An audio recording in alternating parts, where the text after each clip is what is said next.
Assalamualaikum warahmatullahi wabarakatuh. Saya mahasiswa dari Fakultas Ilmu Pendidikan, Program Studi S1 Pendidikan Ekonomi Universitas Pancasakti Bekasi. Video ini dibuat guna untuk memenuhi tugas UTS semester ganjil mata kuliah Bank dan Lembaga Keuangan lain dengan dosen pengampu saya yaitu Ibu Nadia Rista, SPD, MPDE. Pada video kali ini saya akan menjawab pertanyaan yang telah diberikan oleh Ibu Nadia Rista. Yang pertama yaitu jelaskan peranan lembaga keuangan bank dan non-bank dalam konteks peningkatan kualitas perekonomian. Lembaga keuangan sebagai lembaga perantara bank dan lembaga keuangan bukan bank merupakan lembaga perantara keuangan atau keuangan perantara sebagai perantara pendukung yang sangat vital untuk membantu perekonomian. Yang pertama, pengalihan aset atau perubahan aset. Bank dan lembaga keuangan bukan bank akan memperoleh kredit untuk pesta yang membutuhkan dan dalam jangka tertentu yang telah disepakati.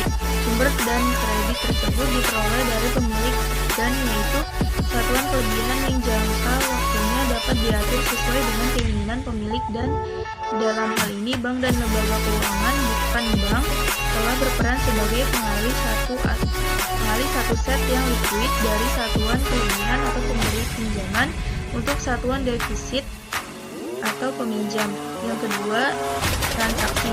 Bank dan lembaga keuangan bukan bank memberikan sebagai lebih mudah untuk pelaku ekonomi untuk melakukan transaksi barang dan jasa. Produk-produk yang dikeluarkan oleh bank dan lembaga keuangan bukan bank seperti giro, tabungan, simpanan, saham, dan sebagainya merupakan pengganti uang dan dapat digunakan sebagai alat pembayaran. Yang ketiga yaitu likuid. Lembaga keuangan memberikan fasilitas pengelolaan likuiditas untuk peserta yang mengalami kelebihan likuiditas. Di sisi lain, lembaga keuangan juga akan dapat memberikan fasilitas tambahan likuiditas untuk pihak-pihak yang mengalami kesulitan likuiditas. Dan yang keempat, yaitu efisiensi. Memperlancar dan mempertemukan pihak-pihak yang saling membutuhkan. Adanya informasi yang tidak simetris atau asimetris informasi antara peminjaman dan investor menimbulkan masalah insentif. Peranan lembaga perantara keuangan yang menjadi penting memecahkan masalah insentif ini. Indonesia dengan pasar yang belum efisien atau adanya informasi yang tidak sempurna menyebabkan ekonomi biaya tinggi akan menyebabkan Indonesia tidak dapat bersaing di pasar global. Paling baru di sini lembaga perantara keuangan memiliki peran untuk menjembatani dua peserta yang saling kepentingan untuk menyamakan informasi yang tidak sempurna. Pertanyaan kedua yaitu mengapa perbankan syariah di Indonesia relatif lambat dan solusinya untuk mengembangkan bank syariah di Indonesia. Faktor internal penyebab perlambatan pertumbuhan bank syariah adalah adanya dominasi oleh sektor retail, khususnya UMKM dan akad murabaha pada segmentasi pembiayaan bank syariah. Minimnya variasi pembiayaan bank syariah, kurang efisiennya bank syariah dalam menjalankan kegiatan operasionalnya. Solusinya yaitu yang pertama, memperluas jaringan, yang kedua revitalisasi sinergi dengan bank induk, yang ketiga pengembangan produk, yang keempat pembiayaan yang lebih bersifat produktif, yang kelima edukasi dan komunikasi, yang keenam peningkatan kompetensi SDM perbankan syariah, yang ketujuh mendirikan bank BUMN syariah, dan yang kedelapan pengawasan semua pihak. Selanjutnya pertanyaan ketiga atau yang terakhir yaitu contoh kasus yang terjadi pada perbankan yang ada di Indonesia dan solusinya untuk mengatasi kasus tersebut. Contoh kasus yang pertama yaitu skandal BLBI. Skandal BLBI awalnya merupakan dana bantuan yang diberikan Bank Indonesia kepada bank-bank yang mengalami masalah likuiditas pada saat terjadinya krisis moneter 1998 di Indonesia. Bantuan ini diberikan berdasarkan perjanjian Indonesia dengan International Monetary Fund atau IMF dalam mengatasi masalah krisis. Pada Desember 1998, Bank Indonesia menyalurkan dana BLBI sebesar 147,7 triliun kepada 48 bank.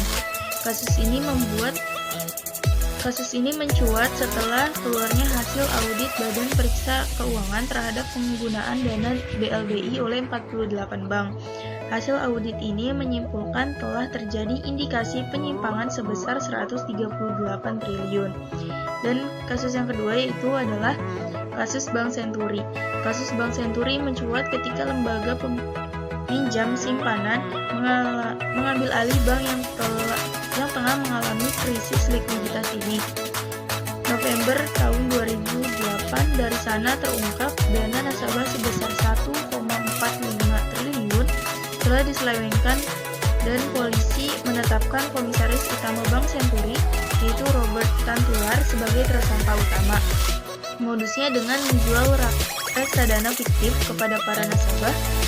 Penjualan reksadana fiktif itu sudah berlangsung sejak tahun 2002, namun Bank Indonesia dan Bapepam LK baru mengetahuinya tahun 2005. Sekalipun sudah mengetahui sejak tahun 2005, Bank Indonesia dan Bapepam LK tidak langsung menghentikan praktik penipuan di industri keuangan tersebut.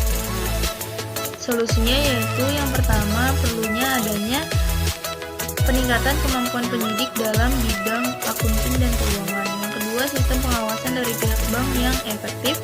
Yang ketiga, perluasan kewenangan penyidik dalam rangka menjalankan tugasnya, bukan hanya sekadar menyangkut rahasia bank. Dan yang terakhir, yaitu yang keempat, perlu pembaruan perundang-undangan dalam bidang ekonomi INCAS, Undang-Undang Perbankan. Sekian, hanya ini yang bisa saya sampaikan. Semoga bermanfaat. Wassalamualaikum warahmatullahi wabarakatuh.